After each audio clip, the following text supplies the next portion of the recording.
Okay, so what I'm going to do is, can I have a raise of hands of who has a question? And I'll just write all your names down. If you think of a question during the Q&A time, put your hand up and I'll write. If I don't know your name, I'll just write your T-shirt colour down or something. We'll do a question and then you can say who it's for. And then after they've given their reply, I'll just make sure that you're satisfied that they answer, then we'll move on to the next person. If you have a very small follow-up question, like what was the last word that you said or what's the name of that website, then you can put up your finger and that means that you've got a finger on that hand, on that question. If you want to give another argument in support of whatever they've said, just put your hand up, that's another point and we'll get around to you. If anybody interrupts anybody else, I'm going to kick you out immediately. All right? Because I felt like these two were bad enough. But that's so everyone who said that she wasn't going to be unbiased. That she was going to be biased. Sorry. Yeah. So can I see a raise of hands? Matt, Jesse. What's your name? Hamish. I've got Matt, Jesse and Hamish. I might have a follow-up question to somebody else's question. No. Andrea? I am Anyone else have a question? Ollie. Ollie?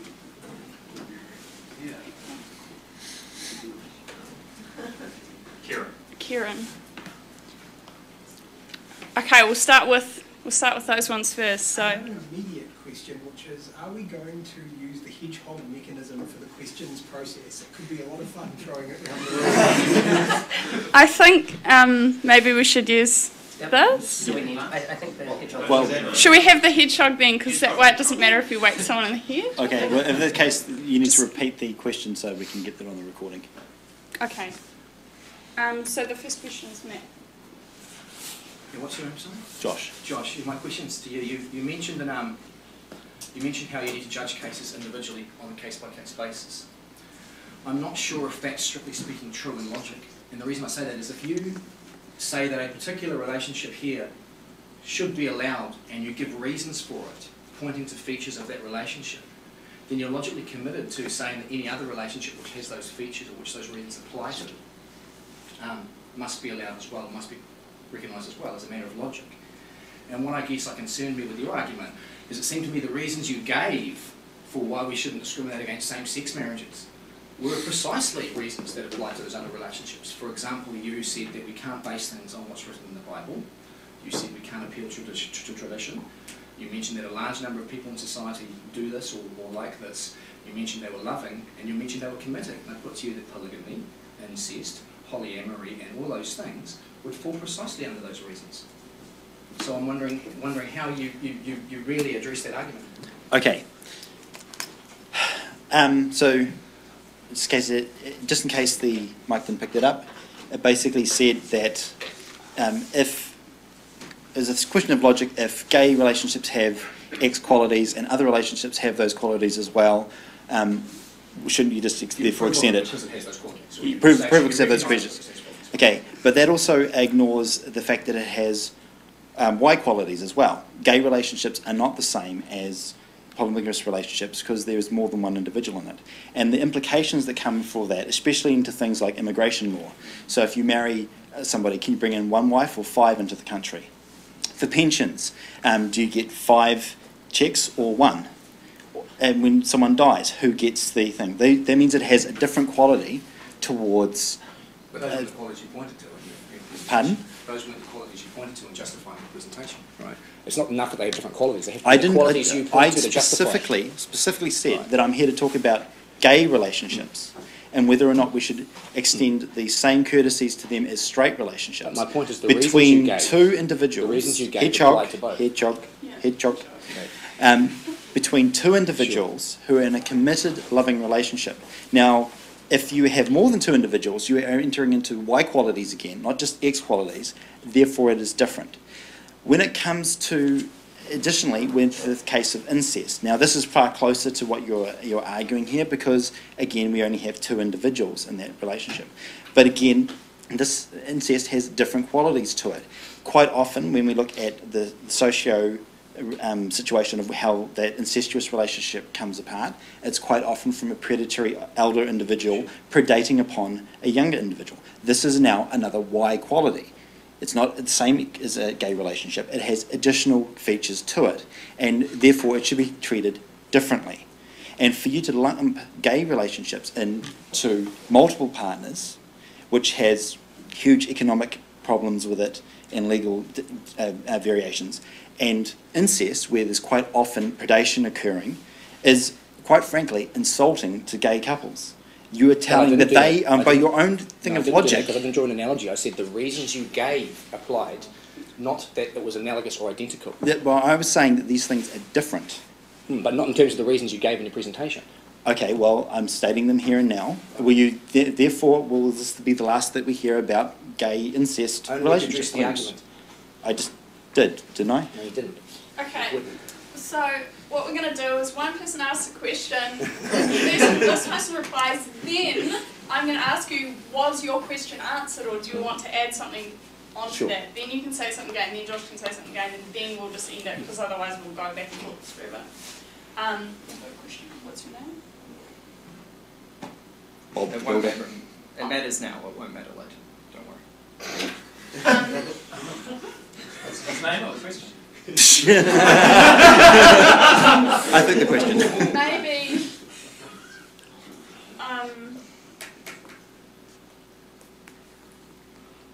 I'm sort of wondering whether this issue, because it's keeping on coming up, and Josh is just saying, look, I'm not going to answer this, maybe we should just say... He thinks he has answered. I think he's not. Well, maybe we should have another meeting about this in a couple of weeks, so we can specifically address why we can't have marriages between 5 people or something. That wasn't the question. Yeah, I understand. The question was, when you say a particular relationship should be recognised because it has these qualities, yeah, then any other relationship that has the same qualities must be recognised too. You can't then say they have different qualities if they're not the ones you appeal to. No. Qualities and there's nothing else wrong with it. So That's right. Okay, I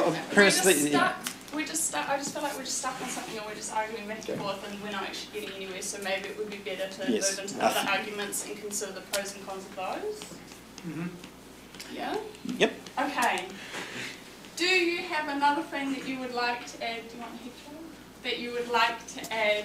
All I would say is that you have to be consistent in your reasoning. If you're going to advocate something on certain reasons, you can't turn around and then not advocate other things that have the same reasons. And if you're going to introduce new information in with those ones, then you have to exclude those same kinds of factors in your original presentation. You can't just pull things out of a hat to justify your position arbitrarily. Whether it's good social policy has to be consistent, and the principles have to be thought out. Anyway. The next question is Jess, so could you give them the hedgehog and the mic? And the mic. Maybe don't throw the mic. Cool. Cool. What's your question for? Sorry, I don't know your name. Zach. Zach, sorry about that. My questions are for you. Actually... one at a time, perhaps. Yeah. I'll try and do that. So... Initially, I'd like you to, if there are any areas in which I've misinterpreted what your argument was, I'd like you to try and be concise for me about my misinterpretation. If I understand correctly, your basic assertion is that, the reason for marriage is to produce families like that. It's, this natural kind of naturally male and female thing going on. Badly paraphrased, I know. If an infertile heterosexual couple want to get married, does that mean that they're not allowed?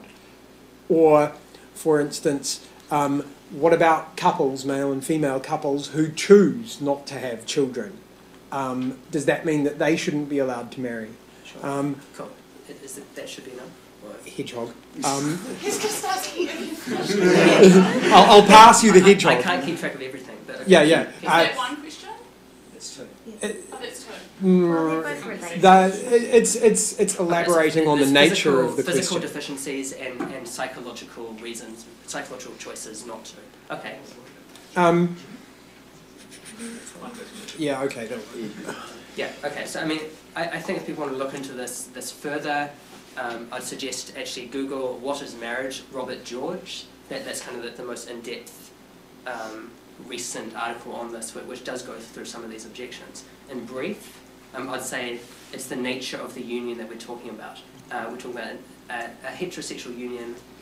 People who are involved in a heterosexual union are involved in a union which is of the same nature as one which does produce children. Some of these unions don't produce children for various reasons, but it's that union which is the foundation of society. That's the kind of union that governments recognise. Government has no interest in recognising a whole heap of other unions which Josh doesn't want to talk about today.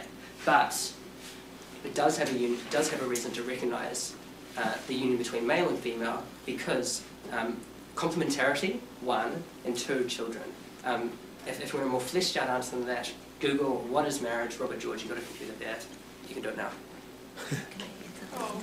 Do you have Yes. your second question? Can we come back to it so that we'll see other people do their question first? But do you have a quick Is it a follow-on? Is it a follow-on from?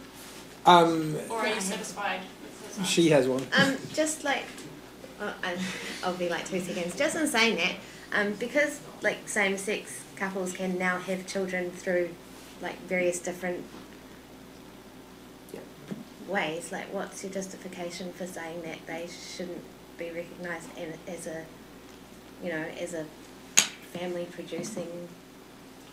Yeah, that's a good question. So sex and reproduction has got more complicated in recent years. Does that mean that we should change our definition of what the fundamental kind of relationship that ground society is? I don't think so. Partly because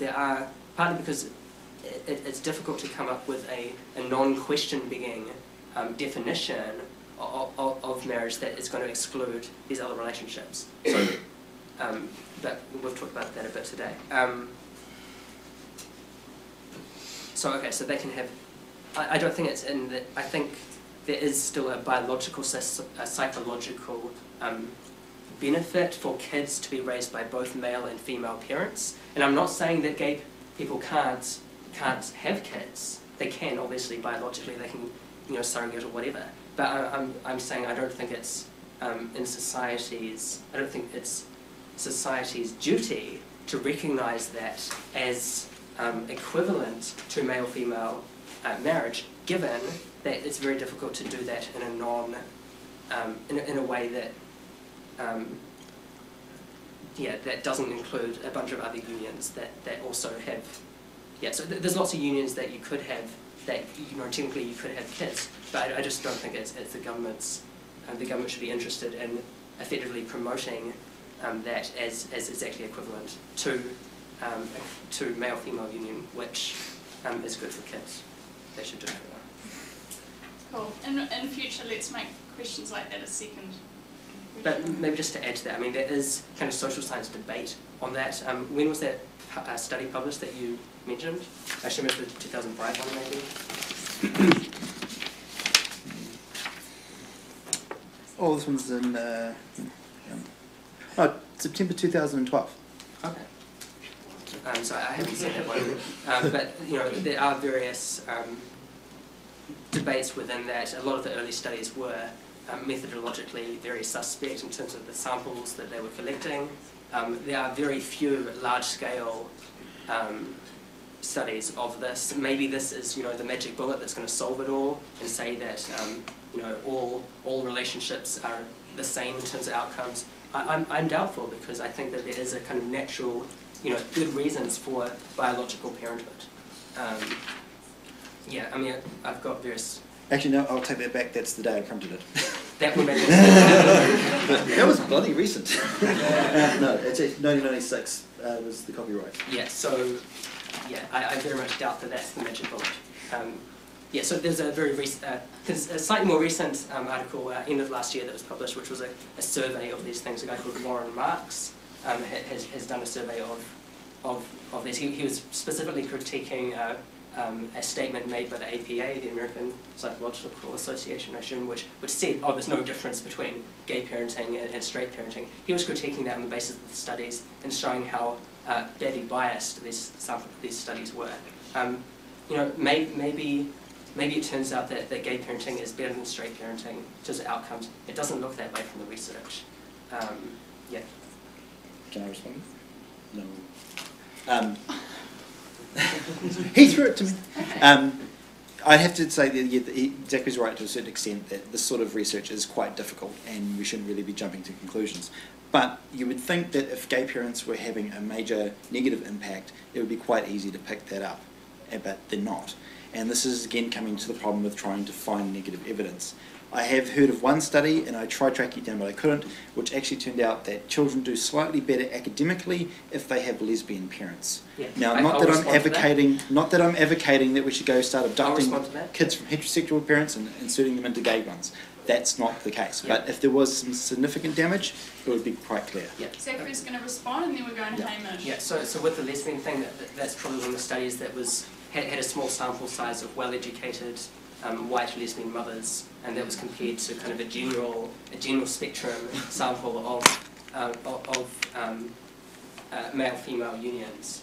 I can't remember the details of all the different studies, but so that's one example. They say, oh wow, you know, kids of lesbian parents did well, but by the way, these were well-educated mothers, etc. Slight discrepancy there. The other thing was, you say, oh, there's not massive harm, therefore we should allow it. But we're not talking about whether or not we should allow these kinds of relationships. We're saying, should these be normative on a societal level? Should this be marriage? Should this be the foundational unit of society? We say, oh, we can't really tell, the social science is up in the air. That's a really bad basis on which to change the foundational institution of society. Can you see? Yeah. It seems to be a slight issue there. We don't even know what we're doing. But next question. Hamish. Who's Hamish? And Jess, can you pass on the microphone, please? Certainly.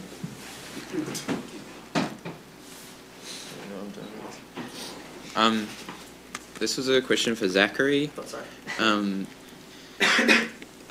You talked about pretty much both you talked about child rearing and bearing children as part of like what marriage is kind of for.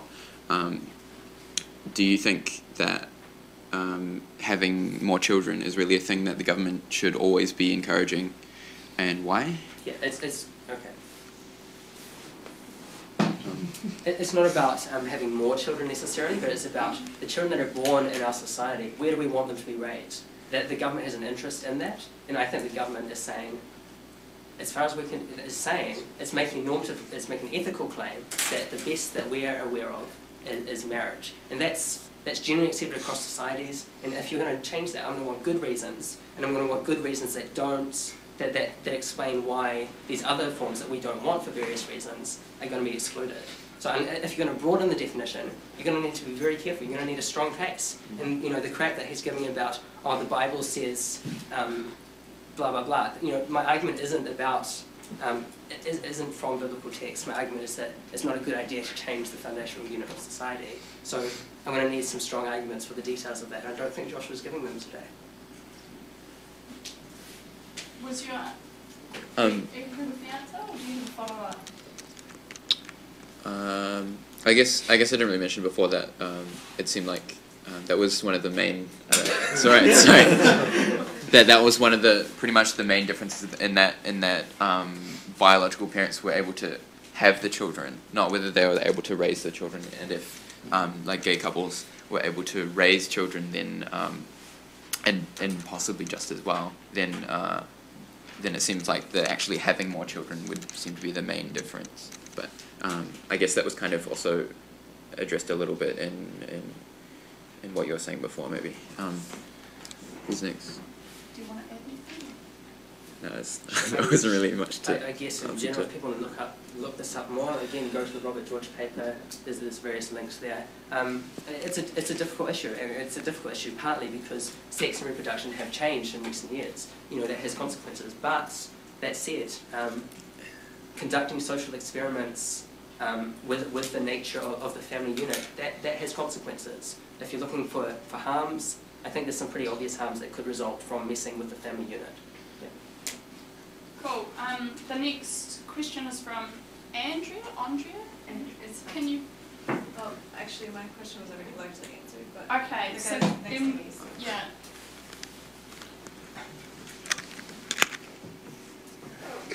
Info? Yeah. Hello. Okay. I think the question is actually for both of you, and I say there are two different sides about the marriage debate. One is the social values behind it, also like Christian values, and the other side is the legal side based on government law and so on. And basically what I wanted to ask both of you is, what would you say if the legalized side would be abandoned, also like any kind of social benefit and so on would be get rid of? Could you repeat that, sir? Could you repeat that, please? You talked about property rights and how they can, how married people like that, and any other kind of rights they are legally obliged to. So, yeah. So what was the question? I think I've got it. To paraphrase, I think what he's saying is there's two sides. One is value side, and the other one is legal. So if we got rid of the state's stake in legal rights and said that marriage no longer protects things like property and law, how would we respond to that? Is it? Yeah. Do you want to go first or second? I go for it.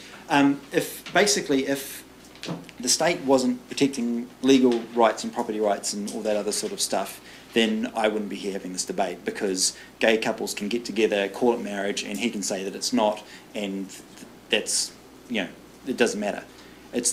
I'm here because there is an actual intrinsic benefit to the gay community, and the way our state says that we can treat these people is different.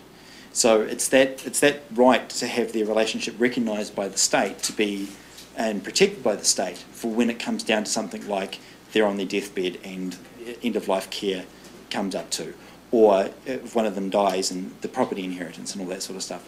That is my primary motivation. Now, you probably find other people that would still be fighting for it, but I don't know who they'd be fighting with, because we're trying to petition the state itself. We're not petitioning any of the actual social institutions that are the churches and whatnot, which petitioning the governing body, which I guess is a social institution as well, but it's not the same. Cool. So I think the Civil Union Act 2004 actually deals with all of these issues. I mean, as far as I'm aware legally. I can't, what's the difference? All right, the Civil Union Act, predominantly to do with adoption, doesn't cover the same things. So as I said before, prior to me finding that out, I probably would have got a civil union as a straight individual rather than a marriage, because I was sold the false impression that it was exactly comparable, but it's not. There's some, especially around things like adoption.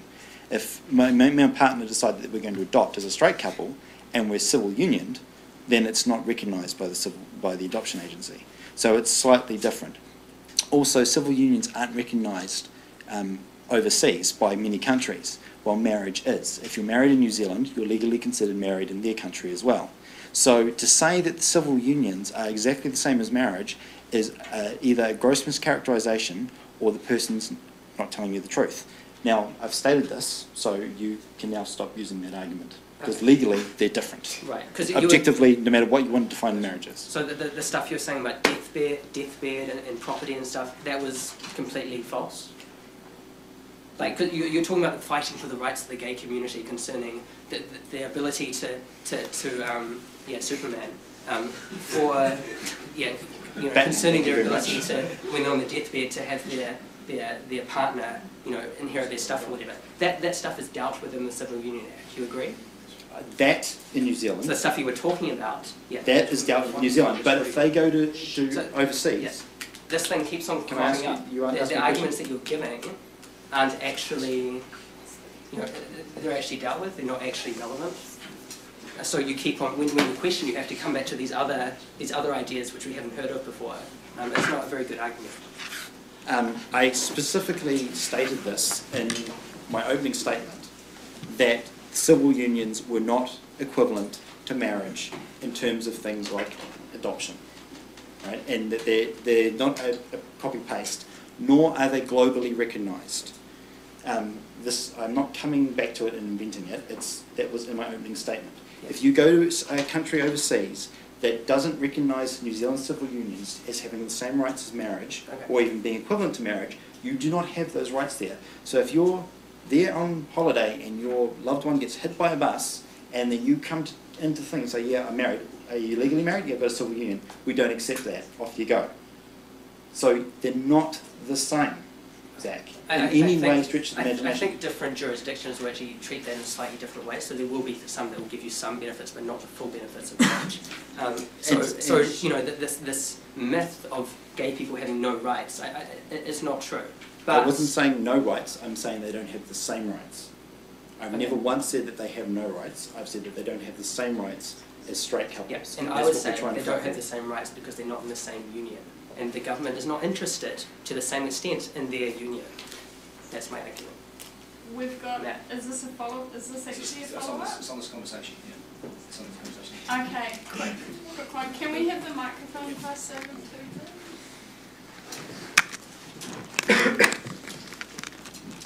Two things. One is, if Jacinda Ardern's bill on adoption, if this bill fell over and Jacinda Ardern's bill on adoption passed, civil unions and gay marriage would be pretty much the same except for international recognition.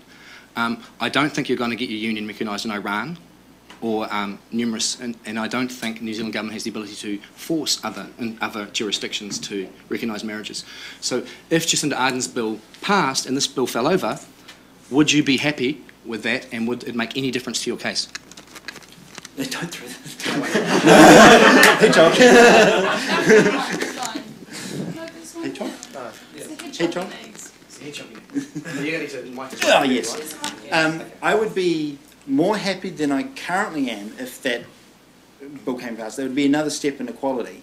Just like back to the separation thing we had with in the States, when they were educating black individuals in school, that is better than them not getting educated, but that's not the same as having full integration. And to say that the two things are equivalent and that treating people differently is okay is missing the point. And yes, you're right, I don't think that you will force countries like Iran to recognise gay marriage, since, by the way, Iran officially on their census has 0% in the gay population there. Right, so but you also so there's no gays in Iran, which we all think is probably isn't. Well, for obvious reasons. But the fact of the matter is there will still be more countries where you're protected if would be recognised than not. Even if it's just one more country that you go to, say it's somewhere else in Africa which goes, we don't recognise civil unions but we do recognise marriage, and it's okay if you're gay, that's one more country. And as a straight individual, I don't have the same rights in those countries that don't recognise civil unions. So basically I could be stoned to death in Iran, even if I had a civil union in here, because I'm not married by their definition. And I'm not advocating that gay couples go to Iran and open about it. That would be retarded. But the fact of the matter is, they are not the same. Your rights are expanded by treating them the same here in New Zealand. More countries will accept you. There will always be a few that are still stuck in the Stone Age, but we can't fix everything. We can just do the best we can. Okay, we've got a question from Ollie. Who's Ollie? Better dude. Can we have the microphone pass over to him, please? And hopefully he can catch it. Hi there. My question's for Zach. So we were talking in the break briefly, but it sounds like tonight your main argument for the way marriage should stay the way it is because of this complementarity of the sexes. And then there were a few special cases that I talked about with the break where you said that you would rule out particular relationships because they cause harm, but the main argument you say is the complementarity between the genders. And I raised in the break the case that animals often have polygamous relationships and they work perfectly well biologically. But you said it's not purely about what works biologically. And of course, humans have, in many societies, there are very successful polygamous relationships. And I have a few Muslim friends who argue quite persuasively that in some situations it works really well, and it's a great way to do things. Could you flesh out what it is about the complementarity that you think is important, and what it is that makes that the defining feature of marriage? Yep. You mentioned a link, but if you could spell out what that is, what it actually says. That's a good question. And I can go some way in answering that. But again, if people are interested in a fuller case, go to the Robert George paper. What is marriage, Robert George? A couple of things just before I start. Just one thing. I'd suggest that it's not just me who needs to give a definition of marriage. Josh, who wants to expand the definition, perhaps particularly someone who wants to change the institution, needs to actually explain what this thing is that they're creating with the law. So I may not be able to spell out fully what marriage is in all its details, but if he can't, we're still at kind of a truce as well. Yeah, Josh doesn't seem to think he needs to, but that's another question. Complementarity between. So your question is why not polygamy? Is that no, what is it about the complementarity that's important, and specifically, what do you mean by complementarity? It's I mean, I can see that they can reproduce, but it's not. You said that's not the defining feature. It's not about reproduction specifically. Yeah, it's something more general, or well, it's about two people who share their life fully together, because human beings are by their nature bodily. We're not just. So what it means to share one's life fully together includes bodily physical union. That's the kind of. That seems to be the fullest. Gays can do that too, though. Yeah, but, not quite the same way, but. But yeah. Sorry, go on. Like giggling school children. Like, okay. Yeah, you're talking about sex, haha. So yeah, gays can have sex too, but that isn't oriented towards children. Isn't oriented towards the natural family unit. That's why the government has an interest in the natural family unit. I don't think the government has an interest in polygamy, because it comes with issues around the children in terms of, yeah, I think there is a natural family unit in terms of mum, dad, kids. There's genetic links between them, and that is a good basis on which to build further. Polygamy is, I don't know if anyone else wants to say anything about this, but... yeah, I was just going to say that polygamous relationships do have genetic links between the mother and father as well. All of the children are just as related to the father. It's not an egalitarian sharing of life between two people. So, obviously you do need to... Sorry? Sorry. You do need to import more here, but I think this is defensible, what you are importing. But maybe at the end of the day, people are just going to say, I don't believe in egalitarianism. But that person isn't going to be fighting for gay rights. So, yeah, you need to be consistent in your critiques. If you don't like egalitarianism, which is what I'm going to need to import, I think, into my definition to avoid things like polygamy, then yeah, you're going to have real issues in trying to extend it to include gay rights, given that gay rights is a kind of egalitarian concept. Yeah. And can I just follow up a little thing? Sure.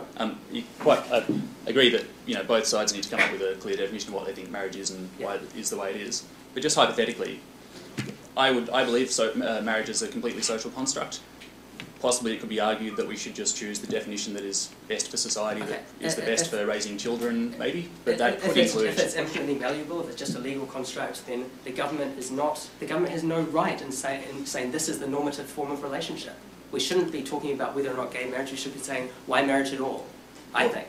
I don't actually buy into any sort of rights-based argument, so I don't know what the government has a right to do. But we're a democracy. We agree on laws. We agree on definitions. Well, then you can't talk about things like discrimination and rights and equality. You need to be consistent.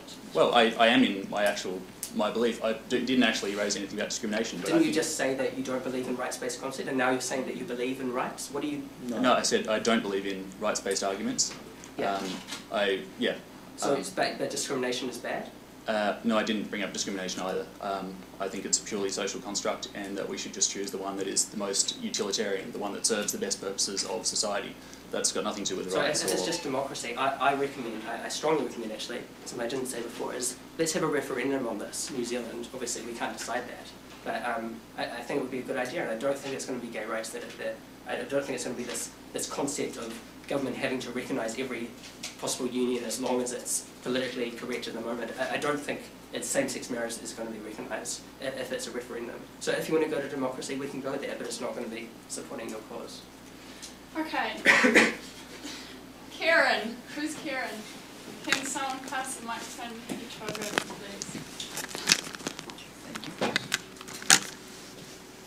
So this question is for Zachary. Sure. So you've been bringing the state and the government's interest into this quite a bit. Absolutely. And it seems to me that the interests of any really democratic government is going to be to legislate in favour of the people's views and values as a majority, I guess. Yep. But that's sort of ancillary to what my real question is, which is you've been arguing a lot for the benefit of children, right, Yeah. and having that non-same-sex couples, that heterosexual couples in marriage would raise children superiorly, or that there's not enough evidence to support that same-sex marriages or same-sex unions Sure. raise children in Yeah. a great way. But I would argue that, well, there is a great deal of discrimination in society at large, or at least there was in the past, towards families that are not marriages, like single parents or just families who haven't gotten married when they've had children. Right, you mean you have bastard children and so on, which of course is now a pejorative. So is it not more harmful then to deny gay couples who have had children, whether it's via adoption or from a surrogate or any other way, isn't it more harmful for that family and thus for the child not to recognize that in a way that's going to prevent discrimination than it is to aid discrimination towards those families by not recognizing the whole family unit equally? That's a good question, but I don't think that's the government's, as I kind of hinted at before, I don't think that's the government's main interest, is to kind of validate any and all relationship forms that people strongly believe in. Because there are, as I keep saying, there's a lot of relationships forms out there that people really strongly believe in, and the government just doesn't have an interest in validating those. If marriage is an infinitely malleable construct, maybe, you know, whatever. But I think that there are biological and psychological and sociological realities that do underlie why man-woman standard marriage realism makes sense. Yep.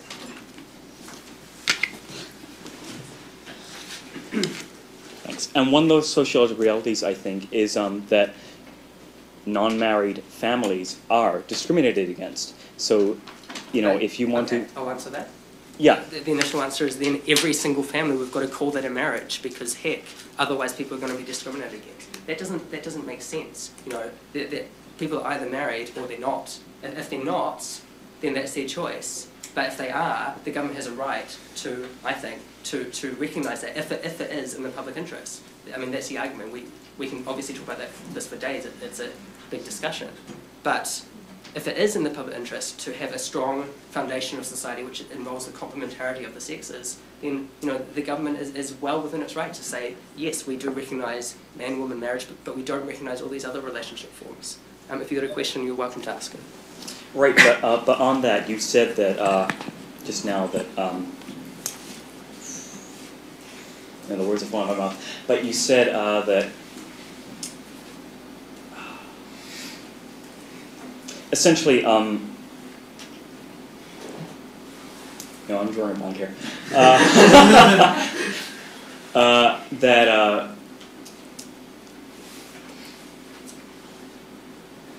It's difficult. Sorry, could you just say that once more?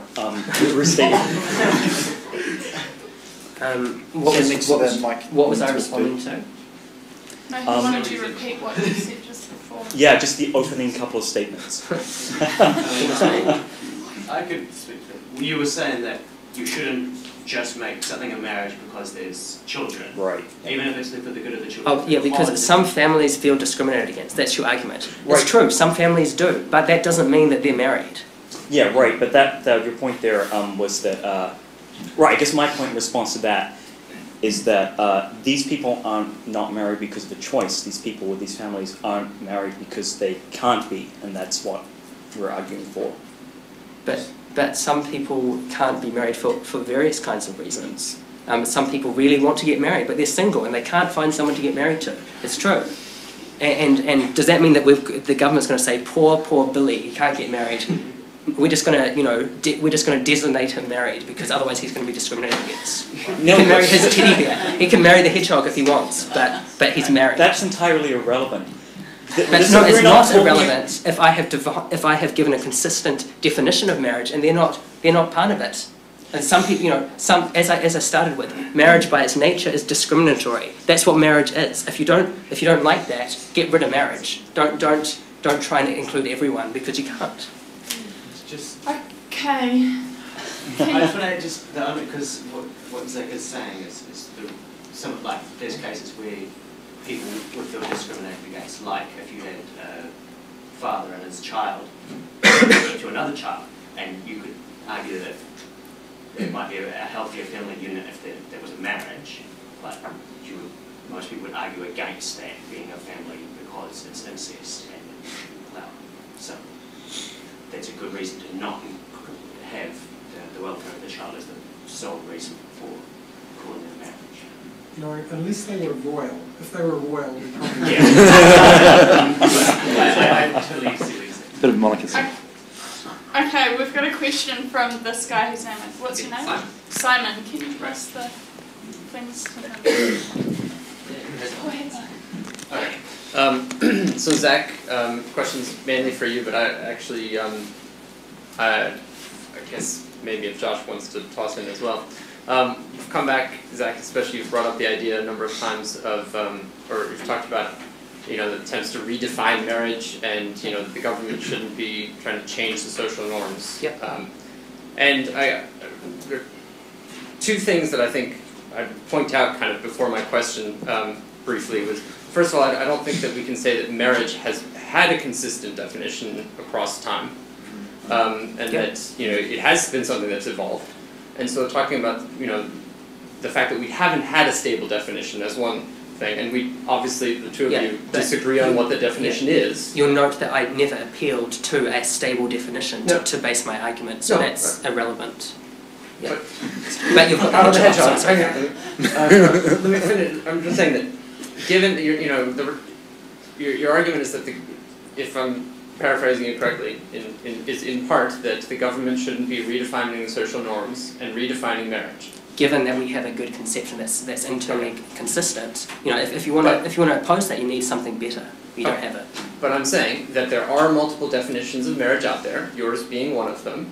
Okay, and given that marriage has had an evolving definition over time, and it has a variety of definitions, and given that the actual social norms do change over time, that if you look around and what is considered normal, the number of people who choose to get married has plummeted in New Zealand and elsewhere as well. We have families that are existing as right now that are gay families or marriages with single people or multiple people, whether we legally recognize it or not.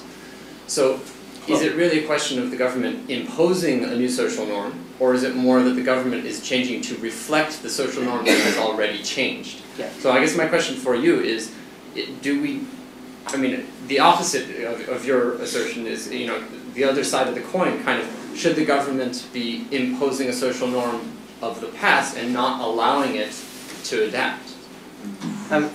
There's obviously big questions underlying this, which I kind of referred to, in that I think people are going to struggle for finding a basis for whatever alternative social norm whatever alternative social norm you want to offer. I think you're going to struggle to really ground that. I think I've got an internally consistent and a definition that works, and my challenge is, if we're going to change it, we want details, we want good arguments. I just want to interrupt just for a second to clarify that I'm saying not that I'm trying to prescribe a social norm. I'm saying that the reality of what the norm is. Okay, so there's a difference between. My question is about not what the ideal is, but whether the government should be reflecting the reality of how these situations are, and you're talking about the ideal. That's what I'm Yeah, yeah. So norm can maybe used in two different senses. By norm, I'm talking about an ethical thing which has some kind of, I want to say normative, but that's not very helpful, some kind of prescription. It gives a reason for action.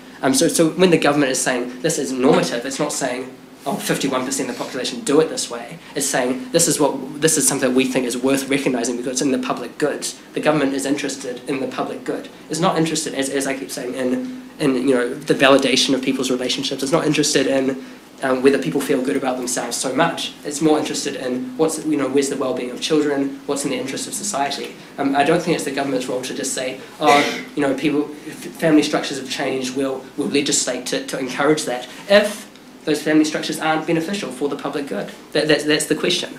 The question is what is ethically required, not what is normal. Well, I feel like you're not answering the question because I'm not asking about I'm not saying the government should be prescribing anything. But it does. When the government makes a law, that's what it's doing. Okay, but I'm saying that the government is also responsible for reflecting the realities as well. And the reality is... The reality is crime, right? The reality in New Zealand today, high levels of crime, say in some areas, whatever. Does that mean that the government says, we're going to legislate for that? That's normal, that's okay, that means we're going to do it. That means that crime is not a problem because we've legislated, we've accepted it, we're not discriminating against it. Yes, but people don't like... also that people are against crime, and that, part of the understanding that we have that we've created is that crime is bad. Okay, cool. Yeah. So if we're in a culture now where I can see your question. Homosexuality families are becoming increasingly normal, hence norm, then why if that's something that society is giving up on as a bad concept, and yes, there are still many people who are against it, as obviously evidenced by this very fact that we're having this debate. But the fact is that it is becoming increasingly normal. And that the so-called traditional nuclear family is becoming increasingly rare, then why should the government not reflect that? Because it's not in the public good for that to be the case. But I will say there are a number of relationship forms.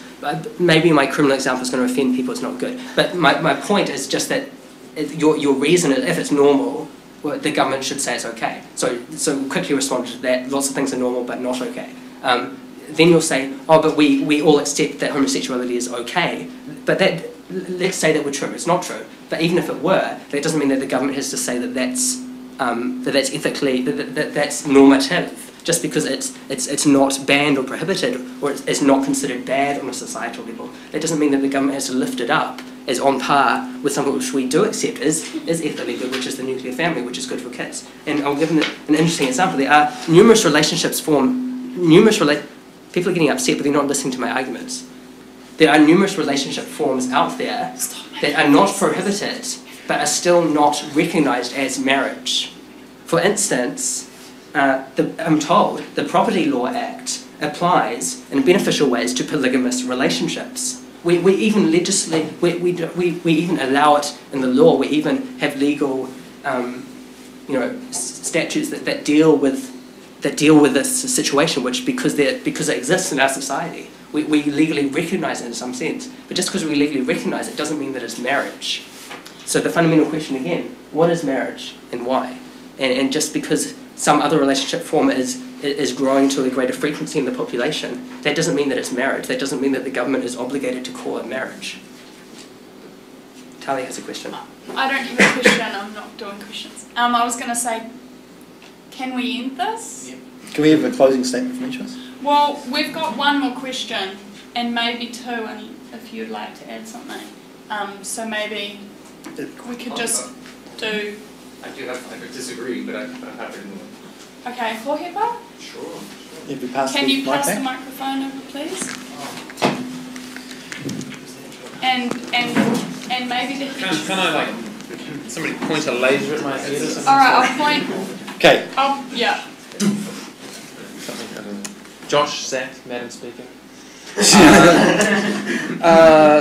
Yes, denial, sorry Josh, I think at some point you said or implied that for Zach to say that a marriage is, if he chooses that is not a marriage, is not entirely accurate. A friend of mine is a lawyer, and she said that there's actually something still in the books from about 1920 that says if you claim that something is this is not that a marriage is not a marriage when in actual fact it yes, there's a fine for that, $200. Not exceeding to something.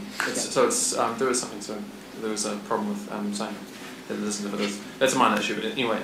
Also, the churches versus the churches thing in this with regards to some if you're of another religion you don't have to force another church or chapel or whatever to get you married in this place. I thought that was a total waste of time to bring that up entirely, actually, because it's a bit of a, I guess, white elephant in some way, because the amount of people that would want to get married in a hostile environment like that is minuscule, I think, and there's going to be plenty of secular celebrants who will happily marry gay couples. So I think that was just a total... why did I bring it up? Sorry? But when I brought it up? Oh, I don't know who brought it up, but just hearing it just hurt my ears. Well, in response to that, I could say that a gay couple may wish to test the law, may wish to this is what you see in other jurisdictions across the world. People want to see people who they, in their view, have bigoted views. They want to see them prosecuted. They want to see they want to see their relationship recognised, and that recognition to be normative and to be punitive those who disagree with it. So that's one example. Even if it is a hostile environment or whatever, people may choose to go there in order that the minister of the church or the person providing the wedding cake or whatever gets fined for refusing them. Yeah. Seeing one or two people test the law in some sort of court case, I mean, is that just going to there's plenty of court cases in the newspaper that already hurt people's eyes just by watching it. I mean, but why is that such an issue? That could be me. That could be me. If I decide to get ordained, or if I decide to work for a church, which is quite possible, then I could be fined or imprisoned or whatever the penalty is. It's probably going to change over time. That could be me. That's why it concerns me. Doubt if anyone's going to get in prison for this. Oh, so you doubt it. But the thing is, the question is, what's in the law? Yeah, the reason why I brought that up is because the accusation was that if we legalise gay marriage, then we're going to have that problem. And the point is that we already have in our society a situation where particular faiths don't want to actually oversee a marriage for a variety of reasons, including something that's far more your choice, which is your faith. And those people are not getting fined. They're not getting put in prison. So why would they be doing it for gay couples? And they wouldn't. And my point is that I think you're right. It's a complete red herring. And on top of that, why would a gay couple want to get married in a hostile environment? Exactly. And I think and I'm not saying that legal challenge will never occur, but when it does occur, it's going to get thrown out. Those people are going to get laughed at. It's not going to happen. And I'm willing to actually make quite a substantial bet with Zachary here that that's going to be what the outcome is. Not that it won't be challenged, because some idiots always challenging in the courts all the time, and we have to hear them. Very rarely does the court say, look, we're sick of seeing you with these frivolous cases, you're not allowed to come before us. That only happens every so often. But if someone wants to use the law as a weapon, they will try, and they will fail if they don't have justice on their side. I'll be happy to see you make that bet and Zachary get rich in a few years. All right, so what do you want to do? Sure. I have you down for a question if you want to say... I've said a few times that I don't want to ask a question. All right. Okay. What do you drink, Zachary? It's going to be a few years away. I mean... What do you drink now? I just think the Johnny law... Walker Black. I think the law is bad law because it doesn't make allowance for this fact. And given the way that jurisdictions are going in Europe and the UK, it's eminently plausible. A lot of human rights lawyers are saying this, so it's something to take seriously. You can laugh at it. You can say, "Oh, silly Christians, they're just paranoid," or you can look at where the law's going and actually deal with it. If you seriously agree with me on this, then you should suggest an amendment to the law to protect religious liberty, because that probably won't go away for quite a while. But if it's not there, we don't know. Then, as I said, if you want to write that amendment, I will put my name to it. After reading it and making sure you haven't put anything weird in it, I'll put my name to it. but a $100 voucher for liquor, so whatever it's, maybe it's only going to be a 6-pack by the time it happens. But there you go. I'm willing to put my name to it. And you don't want to shake on it? You can't judge. You haven't. Yeah. There's actually already cases of this happening in Europe. In Denmark, recently the law was changed to force priests to perform gay marriages. Canada. And if they refuse to do so, then that request is forwarded to the bishop, who has to reassign that to someone else. Which means that if the bishop doesn't comply with the wishes of the state, they will be subject to criminal prosecution. So we're talking about Canada here and not New Zealand. Denmark. Denmark has a state religion as well. That's a very different situation. How is that relevant though? I mean, because the ministers here are still agents of the state insofar as their insofar as their marriage celebrants. It's analogous, and we follow that. We follow the law of these countries. We refer to them, as I understand. I'm not a lawyer, but. So to reiterate, $100 liquor landlord something voucher. I think your signature is more valuable, so I'll take that. Okay, fair enough. Right, do you want to do a closing statement? Sure, I'll just reiterate what I said, I guess.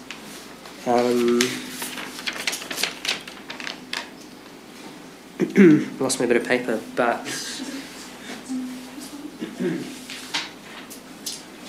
Can we make the closing statements in 1 minute? I know you wanted to leave half an hour ago. Just 30 seconds. I guess I'll conclude that the traditional story of marriage realism, based on a full complementarity of male and female as a basis for society, is self-consistent and accounts for what marriage is and what it's not, which Josh doesn't want to talk about. By contrast, the anti-realism of selectively extended marriage is incoherent, it's not well supported, there's various ad hominem attacks and I don't like what the Bible says, blah, blah, blah, and unjustly discriminatory. Unjustly, because you haven't given a good reason as to what marriage really is. And I think it should be rejected. I don't think it's in society's interest. So that's why I oppose the legislation of homosexual marriage. Thanks. Okay. In my opening statement, I specifically explained why I didn't want to talk about polygamy and incest, because it was just a way of burning time and adjusting for it. And I also specified multiple times that why this line of reasoning is incorrect in terms of, if you're going to, why would you draw this arbitrary line at interracial marriaging? Why, so on. Did I interrupt you once during your statements? Can I please? You're implying that my view is racist. Zachary, 2 minutes. I'm saying your position was racist. I'm saying that it's homophobic, if you really want to use a pejorative, but I'm saying why the logic doesn't work. Now, can I finish my closing statement without being interrupted like I gave you that courtesy? Right. Furthermore, and though I do appreciate your point about X characteristics, and in terms of why you have to be consistent, yes, you can say that gay relationships have similar characteristics to polygamous and incestuous relationships because they involve people, but then again, so does straight marriage. And I wasn't advocating solely on that. If you want to talk about those other things, then that's a debate for another time. The law only changes in one small focus step at a time. You can't legislate for every possible situation. Right now we're dealing with this one specific example. Furthermore, polygamous and incestuous relationships have different characteristics to them to gay relationships, just as gay relationships have one major different characteristic to them to heterosexual ones. The fact that there's 2 men or 2 women instead of a man and a woman. That is the only difference between a gay marriage and a straight marriage. And as for the state signing off on it, they're not getting the rubber stamp of approval from the state. All the state is saying is that we're going to protect the rights of 2 individuals to form a loving relationship, a family of their own, to bring children into if they wish, through whatever means are at their disposal, or not. It does not matter. It's for them to choose, not for the state. All the state can do is ensure that people's rights are protected. And the fearmongering that has occurred here tonight is, I think, unfounded. But if I'm found out to be wrong, I will officially apologise to Zach and I will fight alongside him to overturn that particular injustice.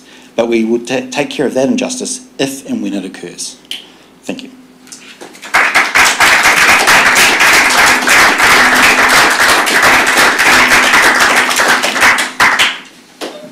Thank you guys for doing that for us. Thank you for Talia for... Thank you guys.